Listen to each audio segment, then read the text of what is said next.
નવી નવી રેસીપીઓ જોવા માટે મારી ચેનલ હર્ષા કુકિંગ ગુજરાતીને સબસ્ક્રાઇબ કરો અને લાઈક પણ આપો. હર્ષા કુકિંગ ગુજરાતી ચેનલમાં આપનું સ્વાગત છે. આજે આપણે બનાવીશું ખાટી કેરીનું અથાણું. ખાટી કેરીનું અથાણું આપણે માર્કેટ જેવું જ બનાવવાના છીએ. તો ચાલો બનાવીએ ખાટી કેરીનું અથાણું.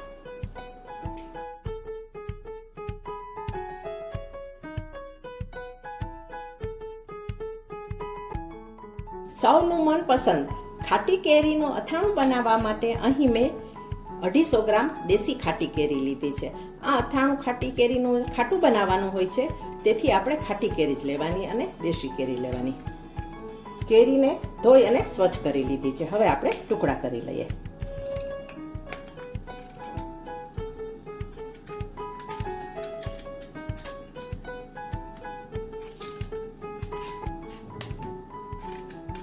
એકદમ તાજી કેરી છે, જોઈ શકાય છે.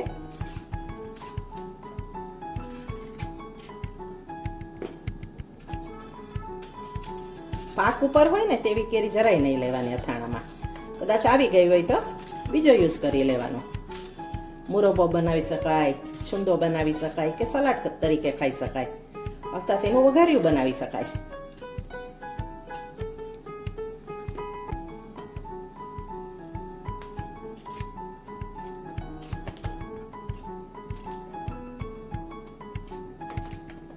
હું આવડા ટુકડા કરું છું.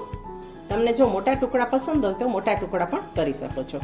ઘણા લોકો આ ગોટલી સહિત પણ ટુકડા કરે છે, પણ હું આ રીતે નહીં કરું. ગોટલીનો ભાગ હું કાઢી નાખીશ.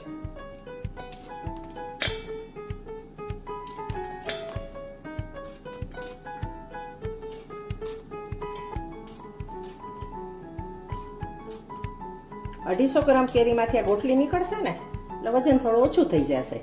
એટલે આ વજનથી જ આપણે કેરીના વજનથી જ આપણે મસાલાને બધું કરીશું. આ રીતે જો હોય તો લઈ લેવાનું. થોડું થોડું બચ્યું હોય તો આમાંથી.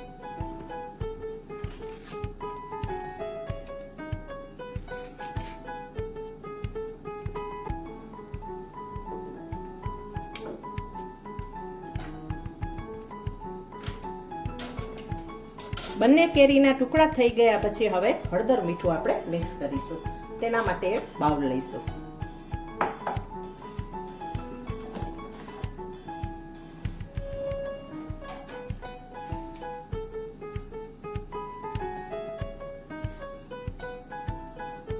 મીઠું ઉમેરીએ 2 ચમચી. હળદર ઉમેરીએ 1 ચમચી.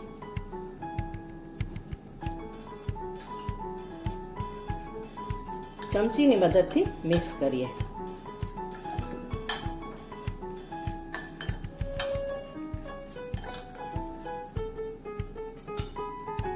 અને હવે આપણે ઉછાળી લઈએ, જેથી હળદર મીઠું કેરીના કટકામાં સારી રીતે કોટ થઈ જાય.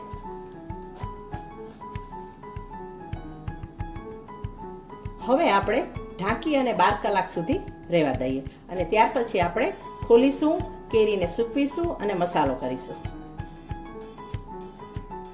ખાટી કેરીને હળદર અને મીઠાના પાણીમાંથી કાઢી અને હળદરની મીઠાનું પાણી નિતારી અને આપણે આ રીતે કોટનના કપડામાં પાથરી દીધી છે. 8 થી 10 કલાક આપણે સૂકવવા દઈશું. આપણે ભેજ ઉડી જાય ત્યાં સુધી સૂકવીશું, પણ આપણે તડકામાં નહીં સૂકવીએ, માત્ર ઘરની અંદર જ સૂકવીશું. ખાટી કેરીનો મસાલો બનાવવા માટે મીઠું જોઈશે. તો મીઠાને આપણે પહેલાં શેકી લેવાનું છે, જેથી ભેજ હોય તે ઉડી જાય. માત્ર થોડું ગરમ જ કરવાનું છે, જેથી થોડો ઘણો ભેજ હોય તો ઉડી જાય. અથાણામાં હંમેશા યાદ રાખવાનું ભેજ ન રહેવો જોઈએ.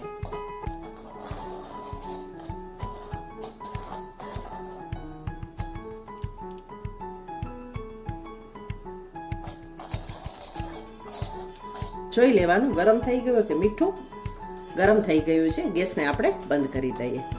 અને અહીં તેલ ગરમ કરવા મૂકેલું છે. તેલની અંદર બબલ છે. બબલ દૂર થાય અને ધુમાડા નીકળે તેટલું તેલ ગરમ કરવાનું છે.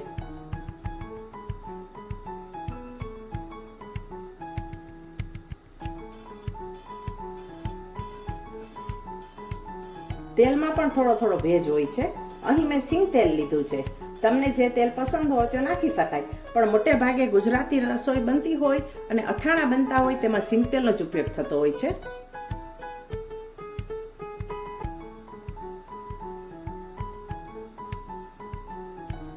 તેલમાં આપણે ઉપર ધુમાડો આવવા દઈએ. ખાટી કેરીનો મસાલો બનાવવા માટે અહીં મેં અડધો વાટકો રાઈના કુરિયા લીધા છે અને રાઈના કુરિયા કરતાં પા ભાગના મેં મેથીના કુરિયા લીધા છે. મેથીના કુરિયા હંમેશા ઓછા જ લેવા, જો વધારે પડી જાય ને તો કડવો સ્વાદ આવે છે. માર્કેટમાં આ કુરિયા કે દાળ આસાનીથી મળી રહે છે બંને. હવે આપણે બે કુરિયાને મિક્સર ગ્રાઇન્ડરમાં દરદરા પીસી લેશું. તમને પસંદ હોય તો આખા પણ નાખી શકો, પણ આપણે થોડા જ પીસશું, બહુ વધારે ભૂકો નહીં કરીએ. જો વધારે ભૂકો થઈ જશે ને તો કડવો સ્વાદ આવશે.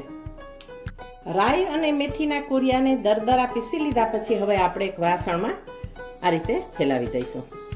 રાઈના કુરિયા સૌ પહેલા, તેની બાજુમાં મેથીના કુરિયા,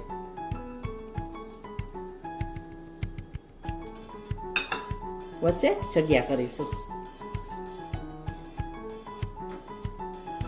હવે એડ કરીએ હળદર. 1 ચમચી હળદર નાખી છે અને 1 ચમચી હિંગ એડ કરી દઈએ. ત્યાર પછી આપણે તેલ ગરમ કરી અને તપાવેલું છે તેને આપણે એડ કરીએ. અત્યારે 4 ટેબલસ્પૂન તેલ નાખેલું છે.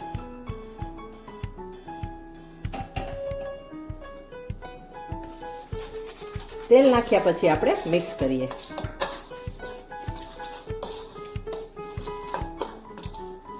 એકદમ સરસ સુગંધ આવે છે. તેલને આપણે થોડું ઠંડુ કરેલું હતું, એકદમ ગરમ નહોતું, પણ ગરમ કરીને થોડું ઠંડુ કર્યું હતું, એટલે મસાલાય તળાઈ જાય અને સુગંધ પણ સરસ આવે અને મસાલાનો સ્વાદ પણ સરસ આવે. હવે આ બધું મિક્સ કર્યા પછી હવે આપણે એડ કરીશું 2 ટેબલસ્પૂન શેકેલું મીઠું. મીઠાને શેકી લીધું છે અને 3 ટેબલસ્પૂન કાશ્મીરી મરચાંની ભૂકી. કાશ્મીરીને બદલે તમે તીખી મરચાંની ભૂકી થોડીક લઈ શકો અને બાકીની કાશ્મીરી, એટલે કલરે સરસ આવે ને અથાણું તીખું થાય. પણ અમે તીખું ખાવાનું પસંદ નથી કરતા, જેથી તીખી મરચાંની ભૂકી હું નથી નાખતી, માત્ર કાશ્મીરી જ નાખું છું. આ બધું નાખ્યા પછી સારી રીતે મિક્સ કરી લઈએ. જો વધારે મરચાંની ભૂકી નાખવી હોય કલર માટે તો નાખી શકાય, પણ આટલા મસાલામાં આટલી ભૂકી પૂરતી છે.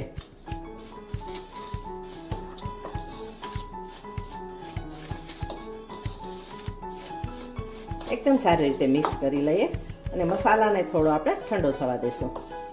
ગરમ ગરમ આપણે અથાણામાં નથી નાખવાનું કાંઈ, કારણ કે ગરમ નાખીએ ને તો બરણીની અંદર ભેજ બને અને જો ભેજ બને તો અથાણું બગડી જાય. આ અથાણું આપણે 12 માસ ચલાવવાનું હોય છે.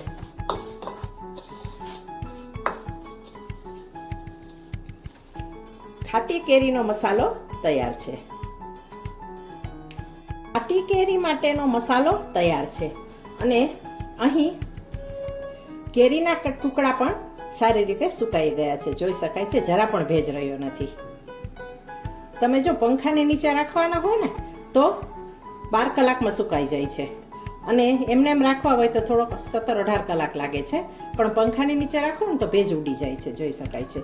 એકદમ સાવ ડ્રાય નથી કરવાની અને આ રીતે જ પોચી રહે તેવી રાખવાની છે, પણ ભેજ ના રહેવો જોઈએ એટલું ધ્યાન રાખવાનું છે. હવે આપણે આ કેરીના કટકાને મસાલામાં એડ કરી દઈએ.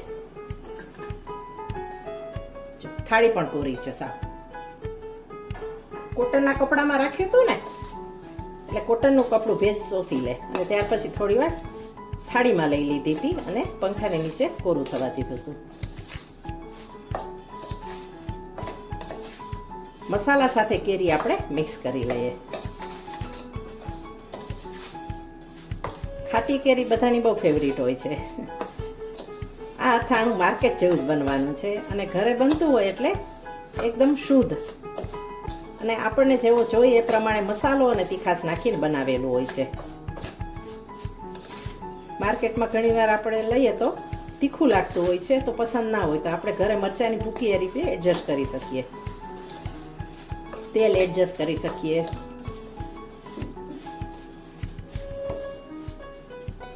એકદમ સરસ રીતે કોટ થઈ ગયા છે કેરીની સાથે મસાલા.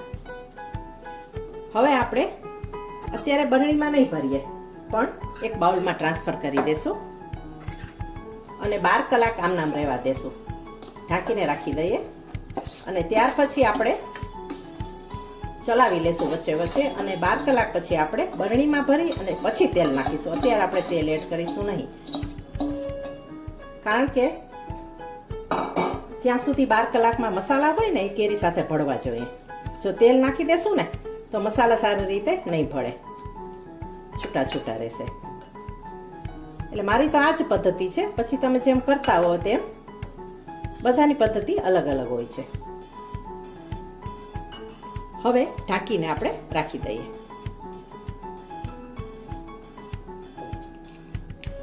ખાટી કેરીના અથાણામાં કેરી અને મસાલો મિક્સ કરી અને આ રીતે બાઉલમાં રાખ્યાને 1 દિવસ થઈ ગયો છે. એકદમ સરસ રીતે અથાણા સાથે મસાલો મિક્સ થઈ ગયો છે, જોઈ શકાય છે. હવે આપણે જારમાં ભરીશું. અહીં મેં સ્ટરીલાઇઝ કરેલી સૂર્યપ્રકાશમાં મૂકેલી એકદમ ક્લીન જાર લીધી છે. હંમેશા અથાણું ભરતી વખતે જારને ખૂબ ક્લીન કરી લેવી સારી રીતે, અને અથાણા હંમેશા કાચની બોટલમાં જ ભરવા, કારણ કે આ અથાણા આપણે 12 માસ સાચવવાના હોય છે. અને ખાટા અથાણા હોય ને તો કાચની બોટલમાં ભરીએ તો વધારે આરોગ્યપ્રદ બની રહે.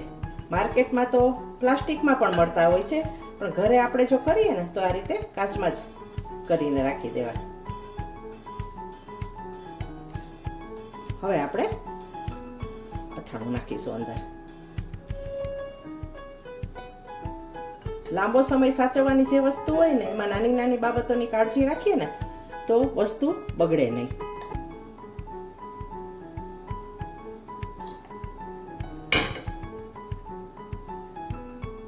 બરણીમાં અથાણું ભરી લીધા પછી હવે આપણે ગરમ કરી અને ઠંડુ કરેલું સિંગ તેલ ઉમેરીશું.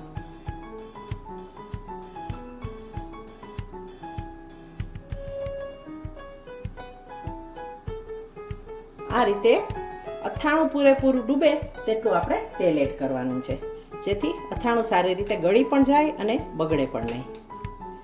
આ રીતે દબાવી દેવાનું થોડું અંદર સુધી.